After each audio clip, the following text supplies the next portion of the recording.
warahmatullahi wabarakatuh. Alhamdulillahi rabbil alamin. Wassalatu wassalamu ala hadha nabiyil karim Sayyidina Muhammadin sallallahu alaihi wasallam wa ala alihi wa sahbihi wa man tabi'ahu bi ihsanin ila yaumiddin. Qala Allah subhanahu wa ta'ala, ya ayyuhalladzina amanu taqullaha haqqa tuqatih wa la tamutunna illa wa antum muslimun. Wa qala ya ayyuhan nasu taqu rabbakum alladzi khalaqakum min nafsin wahidah wa khalaqa minha zawjaha wa batha minhuma rijalan katsiran wa nisaa. Wattaqullaha alladzi tasaaluna bihi wal arham innallaha kana 'alaikum raqiba. وقال يا أيها الذين آمنوا اتقوا الله وقولوا قولا سديدا يصلح لكم أعمالكم ويغفر لكم ذنوبكم ومن يطع الله ورسوله فقد فاز فوزا عظيما. اللهم ارحمنا بالقرآن وصدق الله العظيم. وقال النبي صلى الله عليه وسلم في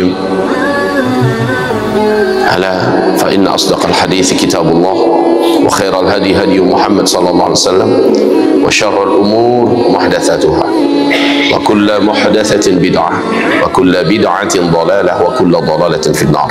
أما بعد, Bapak-bapak dan ibu-ibu, semoga Allah menerima amal salat subuh berjamaah kita barusan, salat sunat kita, zikir kita, dan doa kita. Mudah-mudahan diterima dan dikabulkan oleh Allah. Amin ya rabbal alamin.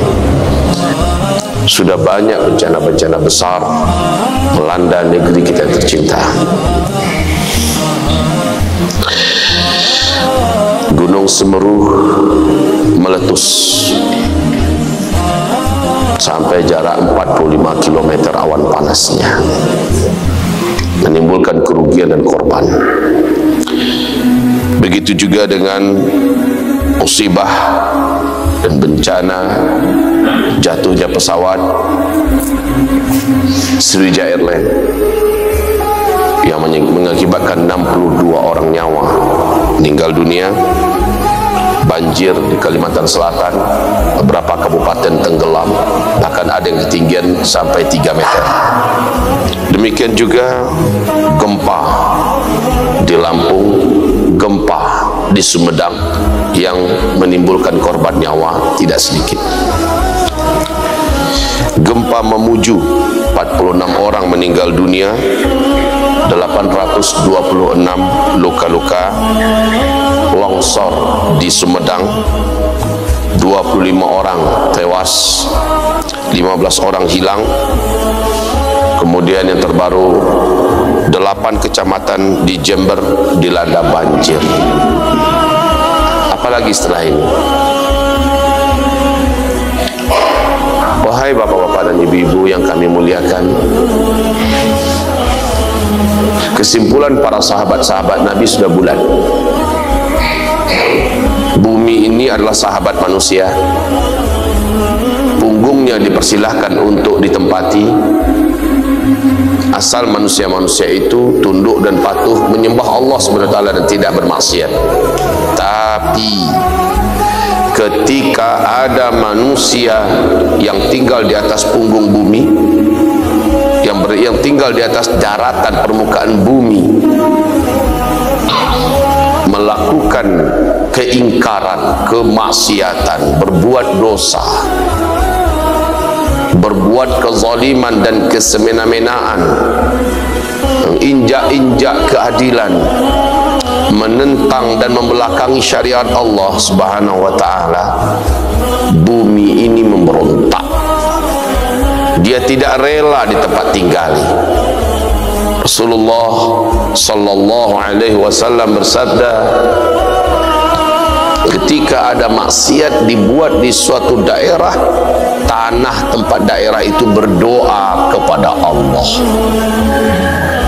untuk agar diizinkan oleh Allah menggerakkan dirinya sehingga menghancurkan bangunan-bangunan di atasnya, membelah dirinya sehingga menelan siapapun yang ada di atasnya. Laut juga berdoa kepada Allah agar diizinkan untuk menelan manusia-manusia yang ada di atas daratan dengan kejadian tsunami yang bisa dibuat oleh laut. Angin juga berdoa kepada Allah agar diizinkan menghancurkan meluluh lantakkan apa yang ada. Seluruh bumi dan apapun yang ada di dalamnya tidak terima Allah dimaksiati, tidak terima Islam dizalimi, tidak terima ada dosa-dosa yang dibuat. Maka kata Rasulullah SAW, sesungguhnya azab dan rahmat di langit saling bergelemut, saling bergulat, berlomba untuk turun. Faya'talijani, dua-duanya bergulat, saling kalah mengalahkan untuk berlomba turun. Tergantung penduduk bumi. Jika penduduk suatu negeri yang azab akan turun ke sana atau rahmat akan turun ke sana, memenuhi negeri mereka dengan keimanan, kesolehan, ketakwaan, menjauhi dosa-dosa dan maksiat, maka rahmat akan mengalahkan azab rahmat yang turun untuk penduduk negeri itu. Akan tetapi jika penduduk negeri yang bersangkutan memilih bermaksiat kepada Allah, mendustakan mereka ajaran Allah Subhanahu wa taala, membelakangi Islam ini, menginjak-injak keadilan, kemanusiaan, kehormatan, maka azab mengalahkan rahmat dan azab turun untuk penduduk negeri itu. Ini silakan dilihat di Al-Quran surat Al-A'raf ayat 96. Waktunya bisa di waktu malam, bisa di waktu duha, bisa di waktu ba'da zuhur, bisa di waktu subuh, ya, dan bahkan ba'da asar. Lihat itu masing-masing dalam berbagai ayat Allah yang berbeda-beda. Maka zaharal fasad fil barri wal bahr bima kasabat aydin nas liyudhiqahum ba'dal ladzi amilu la'allahum yarji'un. Final itu sudah pengumuman dari Allah. Semua kejadian, kerusakan, bencana, musibah, petaka yang terjadi di muka bumi, di darat dan di laut, itu karena dosa yang kalian buat. Itu kesimpulan Allah. Ada sebab, ada akibat. Nggak ada itu gempa sendiri mendadak terjadi, mendadak tsunami terjadi, mendadak angin puting beliung terjadi, mendadak likuifaksi terjadi. Tidak ada yang mendadak-mendadak begitu. Ada sebab, ada akibat. Di masa pemerintahan Umar bin Khattab radhiyallahu anhu terjadi gempa. Para sahabat cemas dan ketakutan. Umar naik mimbar dengan muka tegang. Umar berseru kepada seluruh rakyatnya.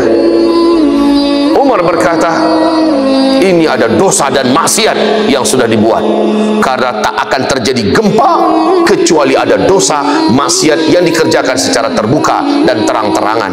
Saya, kata beliau, sebagai Amirul Mukminin, kalian merasa gagal dalam memimpin, gagal rasanya. Ini Umar menyalahkan dirinya. Sudahlah begitu ketat rasanya dia untuk mengawal agar tidak ada yang berbuat dosa. Ternyata masih ada yang kebablasan dan Umar merasa gagal. Maka Umar bersumpah saat itu, demi Allah, mulai hari ini saya akan ketatkan lagi penjalanan syariat ini. Saya akan ketatkan lagi mengontrol dan mengendalikan kehidupan kalian agar tidak ada yang meninggalkan ketaatan kepada Allah, agar tidak ada yang berbuat dosa dan maksiat secara terbuka dan terang-terangan. Masalahnya kalau buat dosa tersembunyi, tutup sendiri, itu urusan orang itu. Tapi kalau sudah terbuka, ini urusan pemerintah. Maka Umar berkata, kalau masih terjadi gempa, saya akan turun dari jabatan saya dan saya akan tinggalkan kalian semua. Seluruh para sahabat dalam kesimpulan yang sama dan keyakinan yang sama. Bencana musibah adalah karena perbuatan dosa yang dibuat oleh manusia. Ibarat Allah yang kami muliakan, 2020 kemarin sampai sekarang belum berhenti. Hiruk pikuk kegaduhan yang ditimbulkan oleh COVID-19 sampai sekarang. 200 negara lebih terimbas, dan ini bukan lagi pandemi, bukan lagi epidemi, tetapi sudah menjadi pandemi global. Hancur kehidupan, hancur sendi-sendi ekonomi, ya, seluruhnya ibarat Allah yang muliakan terasa sangat berat sampai hari ini. Tetapi manusia nggak kunjung sadar. Sebentar lagi Bapak Ibu, hadis Nabi yang menyebutkan tentang ini, hadisnya Sahih Imam Bukhari, bisa Bapak Ibu dapatkan di kitab Al-Adabul Mufrad. Di dalam kitab Sahih Imam Bukhari itu, apa kata Rasulullah? Nanti di akhir zaman akan datang masa musibah yang berat, bencana yang hebat, ujian yang panjang, sehingga menyebabkan manusia kekurangan makanan dan kelaparan melanda di mana-mana. Dan ini akan berakibat tetangga akan tega memaksa tetangganya yang lain menyerahkan makanannya sampai membunuh tetangganya itu demi sepotong roti makanan. Ini sudah diberitakan di skala berita dunia, wahai Bapak Ibu. Dalam waktu yang tak lama lagi kita semua akan mengalami kelangkaan makanan. Biji-bijian gagal. Banyak 12 negara-negara terbesar yang memproduksi biji-bijian di muka bumi ini karena pandemi yang panjang dari COVID-19 sudah mengalami krisis makanan mereka masing-masing. Sementara Brasilia karena krisis COVID-19 yang berat dan panjang sehingga lockdown berkali-kali berlapis-lapis diadakan. Begitu juga Amerika, Pakistan, India dan lain-lainnya, seluruhnya mengalami krisis. Makanan sudah mulai genting dan tipis. Oleh karena itu pertengahan bagian terakhir ya daripada bulan tahun 2020 kemarin, Jokowi perintahkan kepada Prabowo, kamu bertanggung jawab untuk masalah stok makanan Indonesia. Maka disuruhlah Prabowo mempersiapkan segala satunya untuk mengamankan makanan pokok buat warga dan bangsa Indonesia di masa-masa yang akan datang. Ini kritis, Pak. Donald Trump, Xi Jinping dan lain-lainnya sudah mengumumkan betapa gentingnya keadaan ke depan. Ini seluruhnya adalah akibat. Sampai kepada titik kata Rasulullah, saking beratnya hidup saat itu, orang-orang yang beriman lewat dekat kuburan dia berharap kalau dialah yang ada di dalam kuburan itu. Ini orang-orang beriman, orang-orang soleh di akhir zaman ini. Sebentar lagi akan berharap kalau dia yang ada di dalam kuburan. Terasa berat betul hidup di atas daratan. Tapi karena ada iman, ada ilmu, takkan berani dia bunuh diri, takkan mau dia melakukan kebodohan yang paling konyol itu. Cuma hidup terasa berat.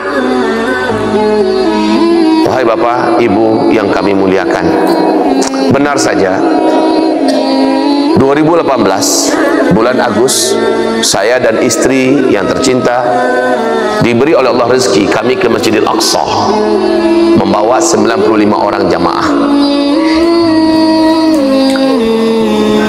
Di samping mewujudkan cita-cita lama yang kami doakan kepada Allah, yaitu berkunjung ke Masjidil Aqsa di Baitul Maqdis kita, kami berniat untuk menelusuri hadis Nabi Muhammad sallallahu alaihi wasallam, hadis sahih riwayat Imam Muslim. Hadis ini dikenal dengan sebutan oleh para alim ulama ahli hadis dengan sebutan hadis al-jassasah. Hadis ini diceritakan oleh Fatimah binti Qais. Lakon dalam cerita ini adalah Rasulullah dan Tamim Ad-Dari. Di situ diceritakan Dajjal sedang terikat dengan belenggu yang sangat berat dan besar, belenggu dari rantai yang berat dan besar. Kakinya, tangannya, lehernya tergeletak di lantai di sebuah kuil tua di pulau, di tengah pulau laut Yaman. Si Dajjal bertanya tentang negeri Arab. Kemudian Dajjal berkata, saya nanti akan dilepaskan dengan 3 tanda. Kalau 3 tanda ini sudah terjadi, saat itu berarti saya sudah bebas dan lepas dari ikatan ini. Padahal seluruh Nabi dan Rasul berkata tidak ada fitnah yang paling besar di muka bumi ini sejak Adam diciptakan sampai hari kiamat melebihi fitnahnya Dajjal. Ma baina khalqi Adam ila qiyamis sa'ah fitnah akbar minad Dajjal. Belum ada fitnah yang lebih berat, lebih besar, lebih dahsyat, lebih hebat sejak Adam diciptakan sampai hari kiamat melebihi fitnahnya Dajjal. Maka ratusan ribu Nabi dan Rasul yang Allah utus ke muka bumi, seluruh mereka pasti mewanti-wanti umatnya bahayanya Dajjal ini. Dan Dajjal sosok laki-laki, satu orang cuma, tidak boleh diartikan yang lain-lain. Karena dalam hadis sahih riwayat Muslim tadi, hadis Al-Jassasah ini, terang-terangan dia sedang terikat dengan rantai. Jadi jangan diartikan macam-macam. Nabi pun menyebutkan rambutnya macam mana, matanya seperti apa, alisnya bagaimana, mukanya bagaimana, hidungnya, bibirnya, warna kulitnya bagaimana, tingginya berapa, cara perjalanan bagaimana. Jadi nggak boleh diartikan macam-macam Dajjal itu. Diartikan PBB itulah Dajjal, Amerika adalah Dajjal, sembarangan.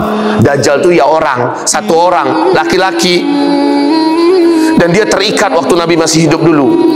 Dan dia bercerita tentang tanda-tanda dia dilepaskan oleh Allah bila sudah terjadi 3 tanda alam serentak. Dan Masya Allah, 3 tanda alam itu letaknya di Palestina ketiga-tiganya. Pertama, Danau Tiberias. Kedua, sumber air, mata air Zughar. Ketiga, kebun kurma di Baisan. Ini berdekatan tempatnya yang 3 ini. Dan ini kami kunjungi kaum muslimin. Nanti saya hubungkan ada apa dengan bencana, petaka, musibah, dan sebentar lagi akan terjadi yang lebih berat dengan lepasnya Dajjal. Saya akan ceritakan sebentar lagi kaum muslimin. Wahai hamba-hamba Allah yang kami muliakan, di situ Dajjal bertanya, Danau Tiberias masih banyak airnya atau sudah susut? Dijawab, sekarang ini masih, kata Tamim Ad-Dari. Kemudian ditanya juga, mata air Zughar masih keluar airnya atau sudah berhenti keluar? Tamim Ad-Dari menjawab, sekarang ini banyak airnya, keluar, penduduknya hidup, maka bergantung hidupnya dari mata air itu, dan mereka bercocok tanam dari mata air itu. Juga ditanya tentang kebun kurma di Baisan, kurmanya masih berbuah atau udah berhenti berbuah? Maka dijawab, sekarang buahnya banyak, lebat. Apa kata si Dajjal? Lihat saja, kalau air Danau Tiberias sudah susut, mata air Zughar sudah tidak lagi berair, dan kebun kurma di Baisan sudah tidak lagi berbuah, tandanya saya sudah lepas dan bebas. Ketiga tanda ini, mata kepala ini, wahai bapak ibu, mata kepala ini, saya bahkan naik ke atas sampan besar dengan seluruh jamaah kami, naik di atas Danau Tiberias. Apa kata penjelasan daripada yang membawa kita? Dulu danau ini di sana tepinya, sekarang sudah jauh. Lalu kami bawa, ayo kita ke mata air Zughar. Mata air Zughar sudah 2 tahun ini sudah tidak mengeluarkan air satu tetes pun.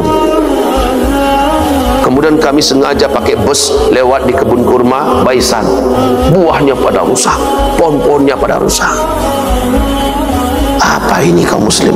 3 tanda yang kita dapatkan dalam hadis sahih Muslim sudah terjadi, maka pantas makin kesini makin banyak bencana, karena makin dekat Dajjal muncul. Jadi jarak antara dia dilepaskan rantai-rantainya, belenggunya itu, dengan dia muncul ke tengah manusia ada rentang waktu.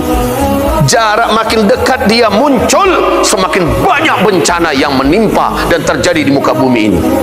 Makanya kata Rasulullah, tidak ada fitnah yang lebih besar melebihi fitnah munculnya Dajjal. Belum lagi Dajjalnya hadir, baru akan muncul hawa negatif yang dibawa oleh kehadiran Dajjal ini, menyebabkan banyak kejadian-kejadian yang paling buruk terjadi di muka bumi. Kejadian alam, manusia semakin brutal, kehidupan yang semakin carut marut, morat marit, dan sebagainya.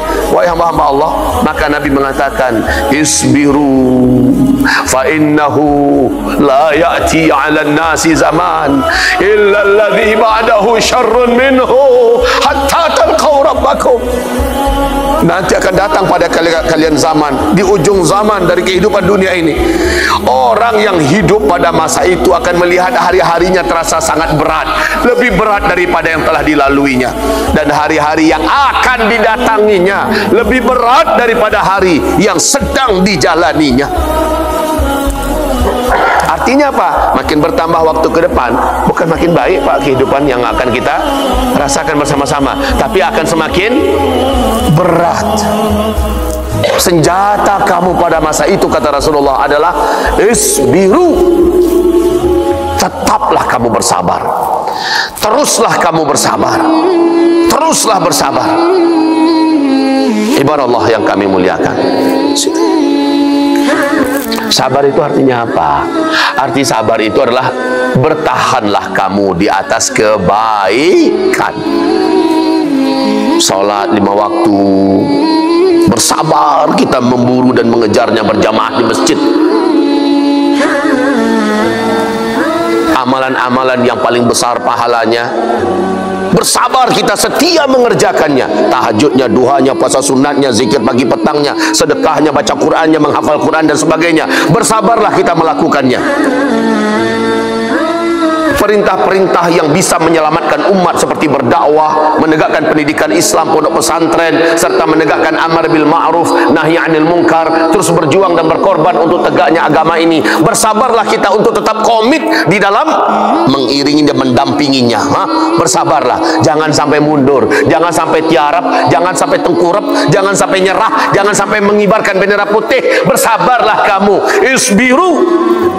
Walaupun kita sedang dizalimi, dipijak-pijak, diinjak-injak, ditekan, difitnah, macam-macam label yang tidak baik disematkan kepada kita, bersabarlah kamu. Ini yang diminta oleh Rasulullah. Senjata kamu pada masa itu adalah sabar. Sabar dalam artian tetap mengalir seperti air, walaupun dibendung di mana-mana, dia cari jalan yang lain. Pokoknya tak pernah berhenti, berbuat, bergerak untuk membela kehormatan Islam dan mempertahankan Islam yang ada pada diri kita. Bersabarlah kamu. Ini di akhir zaman ini kita wajib bersabar. Bersabar bukan berarti kita menyerah, bukan berarti kita mundur, tengkurap, tiarap, mengibarkan bendera putih. Tidak. Bersabar dalam artian tetap maju, bergerak, dan tetap tunjukkan kepada Allah bahwa kita menjadi hamba-hamba yang istimewa, hamba-hamba pejuang di akhir zaman. Begitu. Kalau bapak menjadi seorang pengusaha, pebisnis, pedagang, pekebun, peternak, atau apa saja, maka besarkan usaha itu, tapi niat usaha ini untuk menegakkan agama Allah. Dagang ini, kalau ada untung, kami buat makan minum dan keperluan yang hajat, yang asasi, selebihnya untuk tegakkan agama Allah, sehingga meluncurlah kebuntu. Sekarang Pak, makin ke ujung, Bapak lihat nggak keistimewaan kondisi kaum muslimin sekarang? Makin lama makin bagus keislamannya, betul tidak? Yang orang berimannya lah ya. Dulu susah kita cari wanita yang berjilbab Pak, sekarang bukan hanya jilbab biasa, orang-orang berjilbab dalam sudah banyak di mana-mana. Dulu susah kita cari anak-anak yang hafiz Quran, sekarang gimana? Ribuan hafiz Quran bermunculan, betul tidak? Dulu susah kita lihat pengajian yang bisa serami ini, apalagi anak muda isinya Pak. Sekarang penuh-penuh. Kalau nggak COVID ini mungkin udah membludak keluar. Dulu susah kita melihat masjid-masjid yang, Masya Allah, saya masuk Curup ini Pak. Saya tinggalkan Curup dulu, resminya 92. Saya tinggalkan Curup dulu, udah 29 tahun berarti ya. Masjid nggak serami ini. Sekarang sudah masjidnya banyak, isinya banyak juga. Jadi ada perubahan. Walaupun Islam makin diperangi, makin dibenci, makin ditekan, makin dimusuhi, tetapi kaum muslimin yang berimannya makin terang benderang imannya, makin mengkilau mengkilap. Nah, dalam kondisi sekarang ini berarti kebutuhan Islam untuk terus bergerak makin besar. Disinilah umat diperlukan makin banyak untuk berinfak dan bersedekah. Bersabarlah kamu untuk itu. Kalau orang munafik kan beda Pak, Bu. Pengajian, yang paling-paling ujung-ujungnya minta infak. Itu kan bahasa orang munafik itu. Ujung-ujung dibawalah infak Anda yang terbaik. Itu gaya orang munafik. Lihat tuh, asal pengajian dia minta sedekah pada umat. Ya memang begitu. Untuk menopang perjuangan ini, jangan harap pemerintah yang akan kucurkan dana. Jangan harap bantuan dari Timur Tengah segala macamnya. Timur Tengah pun sudah menjadi sekuler sekarang. Sudah menjadi liberal sekarang ini. Jangan berharap Pak. Jadi memang harus dari kocek kita sendiri. Enggak cukup dengan doa, ya Allah tolonglah agama ini, menangkanlah kami. Lihatlah Rasulullah, lihatlah para sahabat, kenapa Islam begitu cepat melaju di zaman beliau. Ketika Rasulullah meninggal, bagaimana para sahabat habis-habisan untuk Islam. karena hidup mereka itu didedikasikan untuk menegakkan agama. An aqimuddin wa la tatafarraqu fih. Tegakkan agama, itu perintah Allah. Selagi kamu masih hidup, tegakkan agama. Jadi sosok kita yang lagi masih hidup ini harus berguna untuk agama. Jangan hanya berguna untuk diri dan keluarga aja. Ya, misi terbesar kita hidup di muka bumi ini berguna untuk agama Allah. Jangan hanya untuk diri dan keluarga saja. Amalan infiradi dengan amalan jama'i jauh lebih besar pahalanya amalan jama'i, yang bisa menyelamatkan negara, yang bisa menjadikan manusia berubah kepada manusia-manusia terhormat dan mulia adalah amalan jama'i, amalan bersama. Bukan amalan pribadi. Kalau amalan pribadi ya itu dia keluarga, diri kita, sholat tahajud, sholat duha, zikir. Oh, saya sibuk, nggak sempat lah untuk amar bil ma'ruf nahi mungkar, saya nggak sempat lah untuk pergi ikut berdakwah segala macamnya, saya nggak sempat lah untuk ngurus umat, saya udah sibuk dengan ibadah, saya udah sibuk dengan tahajud, saya udah sibuk dengan zikir. Wahai hamba-hamba Allah yang saya cintai, Bapak Ibu yang saya muliakan, ayo saya bertanya pada Bapak Ibu semua, Rasulullah itu mana lebih hebat tahajudnya daripada kita semua? Sepakat ya? Sampai bengkak betisnya, dan itu tiap malam, betul kan? Sepakat? Tapi apakah Rasulullah meninggalkan memperjuangkan agama, menegakkan din, menegakkan amar bil ma'ruf nahi anil munkar, terus berdakwah dan menegakkan pendidikan semacamnya? Berhenti nggak Rasulullah dari hal itu? Makin lama makin giat Rasulullah. Kalau ada yang mengatakan saya sibuk duha, saya sibuk zikir pagi petang, saya sibuk, mana lebih hebat zikir-zikir, amalan sunat ini dan itu, kita atau Rasulullah? Rasulullah contoh tertinggi, teladan yang terbaik, tapi beliau memberikan yang terbaik sebagai contoh teladan paling sempurna dalam rangka menegakkan agama Allah Subhanahu wa ta'ala. Nah begitu, kita juga demikian. Karena ini Pak, kalau seandainya kita vakum, kita hanya sibuk dengan diri kita ke masjid, sholat 5 waktu, baca-baca Quran saja, ya, lalu bawa keluarga, ikut tadarusan di rumah segala macamnya. Hanya itu saja. Kemungkaran, dosa, maksiat, kefasikan dan keburukan-keburukan dikerjakan. Lalu kita tidak bergerak. Wallahi, apabila datang bencana gara-gara dosa yang dibuat, yang kena bencana itu bukan hanya si pelakunya saja, kita yang tidak buat dosa, kita yang soleh-soleh dan taat-taat ikut kena apa tidak? Kena. Wattaqu fitnah la tusibanna alladhina zalamu minkum khassah. Takutlah kamu dengan bencana yang datang dari Allah karena dosa-dosa yang dibuat oleh para penjahat-penjahat, pendosa-pendosa. Lalu kamu diam saja. Takutlah bahwa kalau azab itu datang, dia tidak akan khusus ditimpakan oleh Allah kepada para pembuat dosa-dosa itu, tapi akan mengenai kamu yang baik-baik, kamu yang soleh-soleh, kamu yang taat-taat ikut kena. Maka dalam hadis dari Imam Ahmad di tafsir Ibnu Katsir, ketika menjelaskan ayat ini, apa kata Rasulullah sallallahu alaihi wasallam ketika ditanya oleh Ummu Salamah, ya Rasulullah, kalau bencana datang gara-gara dosa, orang-orang yang berbuat dosa, kenapa orang baik-baik juga bisa kena ya Rasul? Kan orang baik nggak buat. Apa jawaban Rasulullah SAW? Wahai istriku, kau lihat tak orang dalam satu kapal?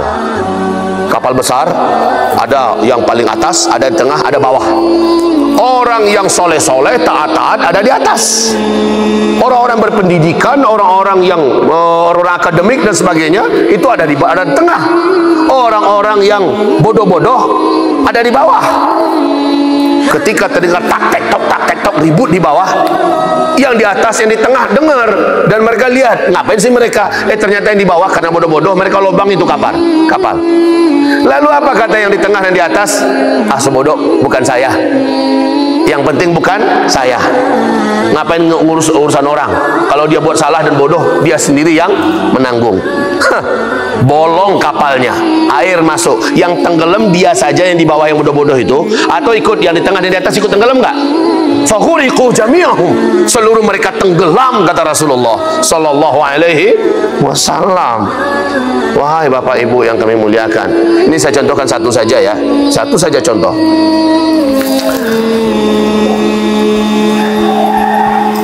LGBT banyak nggak hari ini? Banyak tidak? Banyak. Indonesia termasuk yang mengalami tsunami LGBT. Wahai Bapak Ibu yang kami muliakan, teroris sangat ditakuti oleh negara. Yang bawa bom, pasang bom. Wah, teroris dikejar, diburu, ditangkap karena ini bahaya. Kalau seandainya teroris itu luput dan tak berhasil ditangkap, berhasil dia meledakkan dirinya, paling-paling hanya satu gedung, paling banter ya, satu gedung yang hancur. Betul tidak? Tahu tidak Bapak Ibu, satu orang LGBT itu bisa menghancurkan sebuah negara. Ketika datang bencana, tsunami, sebuah kota, sebuah provinsi bisa hilang. Satu orang LGBT. Sebenarnya lebih teroris lagi LGBT itu daripada teroris kaleng-kaleng ini. Wahai hamba-hamba Allah, bagaimana ini untuk menghentikannya? Siapa yang menghentikannya? Ngarepin polisi? Enggak ada undang-undangnya, Pak. Juga perdukunan, ada undang-undang tentang masalah perdukunan? Enggak ada. Lalu siapa yang menghentikan itu? Ya kita. Disinilah kita harus bersama-sama. Kalau sebuah perdukunan, kesyirikan ditegakkan dan kita biarkan, ada dukun eksis dan itu kita biarkan, dosa yang terbesar di sisi Allah adalah dosa syirik. Nggak ada undang-undangnya memburu orang karena orang ini menyihir. Mana ada undang-undangnya? Apalagi sekarang ini ada aneh-aneh aja. Gara-gara memberitakan mimpi berjumpa Rasulullah, pakai ditangkap. Aneh-aneh aja. Kemudian ya Allah, siapa yang meramal kemarin itu? Akhirnya diketawain publik kan. Si Mbak Yu yang meramalkan akan ada pesawat yang jatuh 2021. Ternyata benar. Kemudian dia ditangkap gara-gara Mbak Yu ini juga ikut meramalkan bahwa Jokowi 2021 akan tumbang. Akan ada pergantian presiden. Ditangkap si Mbak Yu-nya. Ini masalah-masalah yang sudahlah, kita akan bicara yang bagian kita sajalah gitu. Wahai hamba-hamba Allah yang kami muliakan, kerja keras kita itu adalah tetap bersabarlah kamu untuk membela Islam ini. Bersabarlah kamu untuk memperjuangkan Islam ini. Bersabarlah kamu. Anak-anaknya masukkan pesantren semua. Anak-anaknya masuk ke pesantren semua. Sementara kita bersama-sama dengan bapak-bapak pengurus, dengan pemuda-pemuda, kawasan ini bersihkan. Kawasan masjid ini bersihkan dengan cara mendakwahi dengan lembut-lembut, memberikan pengertian yang baik-baik sehingga warga tambah lama tambah insaf, banyak pergi ke masjid sehingga masjid ini membludak. Kan harusnya begitu ya Pak ya? Harusnya begitu ya Pak ya? Bagaimana masjid yang dibuat seindah ini akhirnya penuh? Siapa yang isinya? Warga masyarakat sekitar. Berarti ada gerak di sini. Dalam hal ini kita belajar, dan mencontoh kepada keteladanan kawan-kawan kita jamaah tabligh. Mereka ada jadwalnya berkunjung pada warga, ngajak ke masjid. Berkunjung pada warga, ngajak ke masjid. Mari kita di masjid, nanti ada tausiah. Di masjid ada silaturahmi. Di masjid ada nanti, Masya Allah. Akhirnya satu persatu warga menjadi lunak hatinya. Penuh masjidnya. Lah, saya lihat ini Curup termasuk yang rapat masjidnya. Di mana-mana ada masjid. Sekarang ini saya lihat masjid di Curup, Masya Allah Pak. Cantik-cantik, keren-keren. Kayaknya ada semacam kompetisi mempercantik masjid di Curup ini. Apa betul begitu Pak?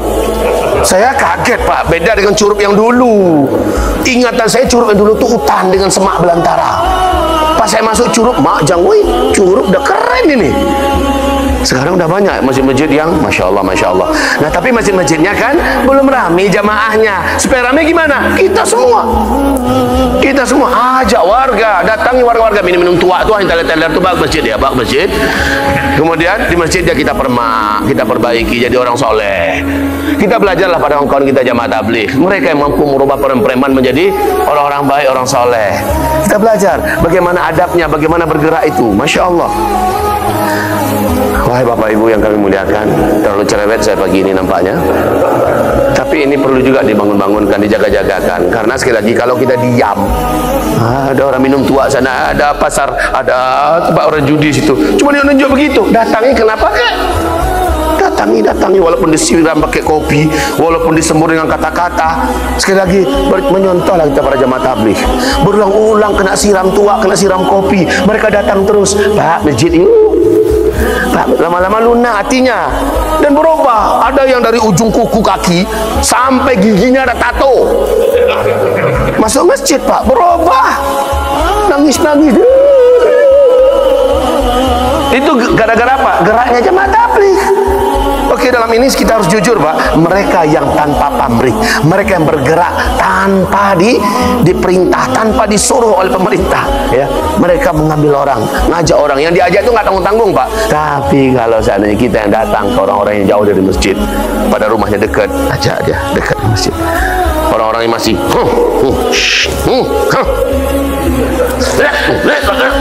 panggil orang itu, dekati dia, lalu akhirnya dia menangis, dia tobat, itu baru namanya dakwah, ya. Berhasil kita ngajak orang dari kegelapan kepada cahaya. Itu harusnya fungsi dari masjid sumbernya Pak. Jangan kita aja masuk surga ya Pak ya. Jangan kita aja masuk surga. Rabbana atina fid dunya hasanah wa fil akhirati hasanah wa qina adzabannar. Orang pada sesat di sekeliling lingkungan kita nggak peduli. Kalau datang tsunami, kalau datang bencana gempa, dengan masjid-masjidnya hancur sekali, kan sedih kita Pak. Kenapa? Karena kita tidak bergerak. Jadi bergeraklah wahai pengurus masjid. Kemarin saya kumpul dengan seluruh alumni Tawalib, diajak makan di Gadih Rantih, ya, orang Padang Panjang, ya. Ternyata enak pula lauk-lauknya situ. Saya makan di sana dengan kawan-kawan. Saya katakan, apa fungsi antum? Ini dosen, ini mau jadi dekan, ini orang hebat-hebat semua. Ternyata alumni Tawalib yang ada di sini. Saya tanyakan kepada mereka semua, ada yang tamatan Al-Azhar, tamatan Mesir, segala macamnya. Kalian harus lakukan sesuatu untuk menyelamatkan generasi dan bangsa. Minimal di Curup. Kalian harus bersatu, apa buat yayasan kayak organisasi kayak atau apa yang akan menjadikan manusia-manusia, anak-anak muda dan orang-orang yang tak benar di Curup ini menjadi benar. Kalian harus berfungsi di sini. Khairun nas anfa'uhum linnas. Alhamdulillah mereka menyambut. Ada juga yang polisi, ada juga yang TNI. Ketika itu kalian harus bergerak bersama-sama, harus kompak. Kalau enggak di akhirat kalian akan saling salah menyalahkan. Kalian di akhirat akan saling salah menyesali. Tapi kalau kalian ada kerjasama satu titik dengan visi misi yang sama, ada yang akan kalian lakukan untuk agama. Kalian akan saling tolong menolong dan di akhirat akan saling selamat menyelamatkan nanti insyaallah taala. Alhamdulillah mereka menyambut Pak. Alhamdulillah. Bapak Ibu, mudah-mudahan ada yang merasa tersentak dan terbangun kesadarannya, iya ya, kita harus melakukan sesuatu yang lebih baik dari yang sudah kita buat. Kita harus bersama-sama. Setuju Pak? Bapak, duduklah bersama-sama, jangan hanya dengarkan ceramah saja, duduk. Apa yang harus kita lakukan dengan warga kita, dengan masyarakat kita? Pelajari di mana titik-titik yang nggak jelas, remang-remang, tempat-tempat tua, tempat-tempat bertekad kita bagaimana mensiasati agar tempat ini orang-orangnya tobat. Gitu Pak, bukan dengan membakar tempat itu, bukan itu. Bagaimana orang ini disiasati bisa tobat, bisa jadi benar, bisa jadi soleh. Bagaimana cara mendekati mereka? Ambil solusi. Kalau perlu panggil kawan-kawan kita di jamaah tabligh, ya Pak ya. Panggil mereka. Ayo silakan kalian datang duluan, kami belajar, kami mencontoh kalian. Gitu. Kalau kita nggak berani Pak, panggil kawan-kawan kita. Biar mereka datang. Mereka sabar Pak. Walaupun sudah berkali-kali mereka mendapatkan ujian, mereka sabar. Kalau kita belum mampu seperti itu, minimal belajar dari mereka. Baik, Bapak-bapak, ibu-ibu hamba Allah yang kami muliakan, semoga Allah ampuni kita seluruhnya karena kelalaian kita menjaga agama ini, karena kelalaian kita menjaga umat ini, karena kelalaian kita menjaga generasi ini. Semoga Bapak Ibu tidak menyanyiakan sisa waktu yang ada. Saya rasa umur Bapak Ibu nggak lama lagi, nggak lama lagi. Ya paling 20-30 tahun lagi mati insya Allah. Betul tuh Pak. Atau mungkin saja sebulan 2 bulan yang akan datang, nah, kan? Saya sendiri bicara berdiri di atas Bapak ini, sedang sehat, sedang kokoh-kokohnya, dikabarkan meninggal. Yang sekarang ceramah besok ada didengar, meninggal pula. Jadi kalau bagi saya ya alhamdulillah aja. Bagi kami demi Allah Pak, pertemuan dengan Allah adalah sebuah kerinduan yang dinanti-nanti Pak. Kalau adalah berita kamu mati besok, kami akan sujud syukur hari ini Pak. Karena bagi kami pertemuan dengan Allah adalah sesuatu yang sudah lama kami tunggu-tunggu. Kerinduan ini tak mampu lagi ditahan untuk berjumpa dengan Allah. Tapi kami menganggap hidup ini amanah, maka kami tidak pernah akan menyanyiakan. Selagi masih ada waktu, kami akan terus bergerak untuk membuat hal yang bermanfaat buat Islam ini dan buat menyadarkan kaum muslimin. Hamba-hamba Allah yang saya cintai, minta maaf saya kalau sudah terlalu banyak menggurui. Sebenarnya tugas saya hanya menyampaikan, inilah ayat, inilah hadis, inilah sebab, inilah akibat. Antisipasinya adalah ini, supaya bisa kita potong mata rantai menuju kepada kejadian buruk, bisa kita potong di tengah dengan cara begini. Dan cara itu langsung Allah, langsung Rasulullah yang sampaikan pada kita. Tugas kami hanya tukang nyampein. Baik, semoga bermanfaat apa yang saya sampaikan. Bapak Ibu, sebelum saya turun, saya ini dibesarkan di musola PKWI. Tahu musola PKWI? Di Pasar Tengah. musola itu kami ngajar dengan Ustaz Khairul juga waktu kami kecil-kecil dulu sudah ngajar di situ Pak, karena kami kader dari sana juga. Sampai murid kami 460 orang anak-anak Al-Quran yang sekarang sudah menyebar di seantero Indonesia ini, menjadi orang yang berguna, orang yang bermanfaat, guru-guru bahkan ada jadi dosen, ustadz segala macamnya. Alhamdulillah bahwa sudah ada mendirikan yayasan segala macamnya. Nah wahai Bapak Ibu yang kami muliakan, musola PKW itu kayu, lantai 1 lantai 2-nya kayu, itu penuh di bawah atasnya dengan anak-anak yang santri yang belajar walaupun mereka masih pulang pergi. Saya pulang kemari diminta dengan cara rayuan yang super hebat itu, akhirnya saya nyampe di Curug 2016 ya. 2016 saya lihat PKWI masih seperti itu, dari kayu yang sudah mulai reot. Sementara murid-murid belajarnya masih banyak ratusan. Saya lihat ini bahaya kalau begini. Dan juga para pengurus dan para pengajar udah gelisah. Saya katakan rombak PKWI ini, jadikan dia kokoh, jadikan dia nyaman, jadikan dia aman. Maka sepakatlah pengurus dan masyarakat sekitar, akhirnya PKWI diruntuhkan. Lalu dengan kantong-kantong warga masyarakat sekitar ya, dan orang-orang perantauan yang bisa dipanggil, mulai didirikan pondasi. PKWI sekarang muridnya ratusan antri untuk ingin belajar di sana. Maka sekarang kondisinya sedang digotong royongi dan sedang krisis biaya. Oleh karena itu saya mengajak Bapak Ibu semua, yuk kita topang bersama-sama. Setuju tuh Pak? Ya, karena salah satu di antara sekolah Al-Quran atau TPA Al-Quran yang paling tua mungkin di Curug ini adalah PKWI, yang sekarang muridnya masih terus bertambah dan berlapis. Nah sekarang kita sama-sama gotong royong PKWI ini untuk lantai 2, lantai 1 mungkin sudah 60-70% lah, tapi lantai 2 bagian mengatapnya Pak, melotengnya, ini yang perlu kita kejarkan sekarang. Menurut pengurus 40 juta kita bisa selesaikan bagian melotengnya. Alhamdulillah kalau begitu. Kemudian alhamdulillah kemarin ada satu keluarga bagian jalan jendela, pintu-pintu ya, itu sudah ada yang itu bagian saya katanya ya. Sekarang yang bagian mengatap, meloteng itu adalah bagian kita ya Pak ya. Kita gotong royongnya bersama-sama pagi hari ini. Setuju Pak? Bu, mari kita sekarang kocok kantong-kantong kita, dompet-dompet kita kalau ada. Kalau nggak ada, pulang dulu sebentar ke rumah, ambil lagi. Nah, bawa kemari. Ibu-ibu nggak apa-apa Bu, kalau ada, nggak ada kotak juga nggak apa-apa. Ibu kan mukenanya besar-besar tuh, pakai jalan gini Bu. Boleh pakai gitu. Silakan Pak, PKWI kita kalau Bapak ingin datang langsung melihat, nah silakan datang ya. Ini termasuk musola Al-Quran yang paling hidup, paling aktif ya, yang usianya sudah puluhan tahun. Ibu kalau nggak bawa duit sekarang nggak apa-apa Bu. Kalau ibu ada cincin, lepaskan cincinnya. Iya, lepaskan yang tinggi, bawa ke akhirat. Pencarian kita ini bawa ke akhirat ya. Apa yang kita punya jadikan tabung akhirat. Jangan tinggal di dunia, rugi kita. Masya Allah ya, mungkin sudah selesai kita nanti ini waktu syuruk masuk ya. Jangan sampai tidak sholat. Sholatlah 2 rakaat, maka kita dapat pahala haji dan umroh. Allahu Akbar. Nah, Allahu Akbar. Jadi langsung Bapak keluar, Ibu keluar, rugi. Padahal kita udah sabar nunggu sampai terbit matahari. Sampai terbit matahari lewatkan 15 menit baru kita sholat sunat syuruk 2 rakaat. Itu ini ada madu. Ini ada madu dan juga ada kesturi biang atau bibit asli. Madu ini sudah saya sholatkan sholat hajat, dan saya bacakan ke atasnya ayat-ayat Al-Quran syifa, ayat-ayat ruqyah syifa, menyembuhkan segala macam penyakit.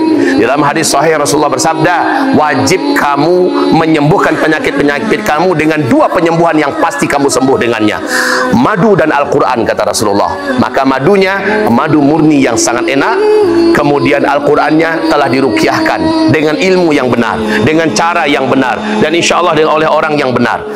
Ini gunanya untuk apa? Saya tolong umat Nabi Muhammad yang kesusahan dengan penyakit-penyakit yang nggak sembuh-sembuh. Kemudian umat Nabi Muhammad juga menolong agama Allah dengan cara membelinya. Ini keuntungannya Pak, 100% untuk agama. 100% untuk agama, nggak ada untuk tim saya, nggak ada untuk saya, semuanya diurus untuk agama Allah. Kami sedang bangun masjid juga di pesantren, kami sedang membangun kelas-kelas dan asrama, kami juga membiayai para guru-guru yang kita sekolahkan, kami membiayai para kader, santri-santri yatim piatu yang, jadi dari sini kita ambil keuntungannya Pak, kita bantu mereka semua.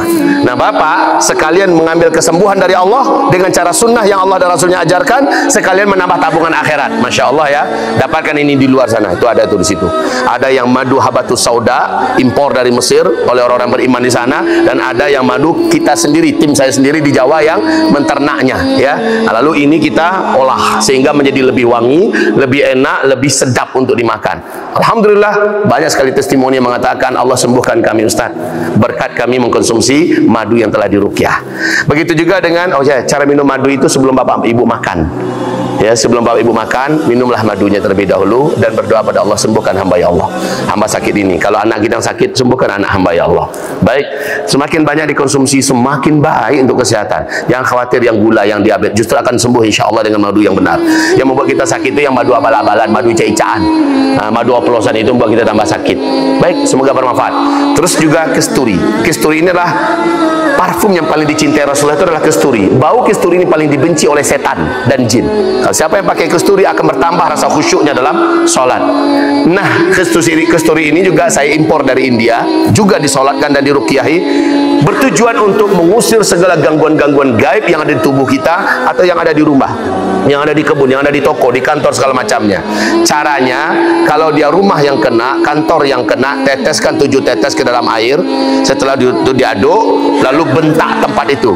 Hai musuh Allah, kamu yang mengganggu rumah saya, kamu yang mengganggu kamar saya, kamu yang mengganggu kantor saya, kamu yang mengganggu toko saya, kebun saya, enyah kamu. Bismillah, Allahu Akbar. Percikan Pak, Bismillah, Allahu Akbar. Lakukan sampai auranya terasa bening kembali, sampai terasa nyaman kembali, ya. Tidak ada lagi penampakan yang membahayakan.